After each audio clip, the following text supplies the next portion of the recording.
Hi, I'm Robbie from Sax Tips and Tricks, and I'm going to teach you a little bit about how I do vibrato. I've had quite a few, professional sax players, teachers, and like my lessons teacher, and just different band directors who also play sax and whatnot. They actually tell me I have good vibrato, and nobody taught me how to play it, so I'll teach you how I do vibrato. So there's two different ways you can do vibrato that I know of. There's beating of your air, which is like if you make that machine gun noise like this. So it sounds stupid. Yeah, I know. But you beat your air, and so it'll kind of be like and it kind of puts waves in the air, and then your saxophone. I think it sounds like crap. I don't like it. But the other way is to do some jaw vibrato, where you're slightly moving the jaw.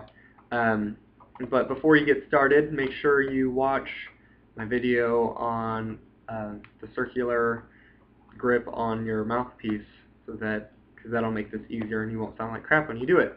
But here's how you do vibrato. First off, you want to get a good embouchure where you're using all the muscles in your mouth, because when you loosen your jaw and tighten it, you need to have all the muscles in your mouth keeping your tuning, or else it'll just sound like this instead of. So I was using, biting down and releasing at the same amount with my mouth, but the difference was the fact that one I was just using really bad embouchure, and the other one I was using good embouchure. So make sure you watch that embouchure video before you start this. But how I do vibrato is just by slight jaw movements.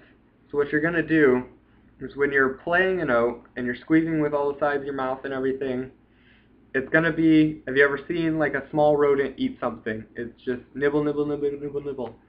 And so basically, you just slightly move your jaw just like you're nibbling on a carrot, like a rabbit would or something. I don't know. Visualize something that makes you think small jaw movements up and down. And it's easier to start off on high notes, like play a high G, because you can kind of really hear the waves there.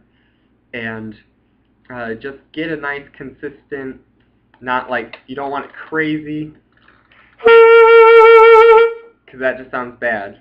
But you want kind of an in-between. You don't want it too little where nobody even knows you're doing it. And you don't want to do it all the time. I recommend only doing vibrato if it's like a dotted quarter note or longer, and that's in a slow piece. So anytime it's a slow piece, use vibrato. It makes your music interesting.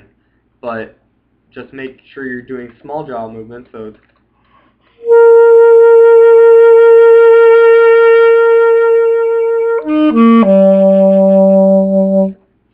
and so, yeah, it's just waving of your jaws and keeping a tight embouchure, and just makes it sound like good vibrato. That's really the only, all there is to it, and just go and try out, see what works for you, and don't stop practicing it. I mean, the more you play it, then the better it's going to sound. It's going to sound like trash when you first start. Don't worry, don't let people tell you to stop doing it, because you need to practice it. Because good vibrato sounds really good, and people like vibrato on saxophone. So just practice it, wiggle your jaw a little bit when you're playing, and keep the wiggles minimal, and just get slight waves in your sound, and don't make your saxophone go out of tune. But yeah, that's how you make vibrato on your saxophone.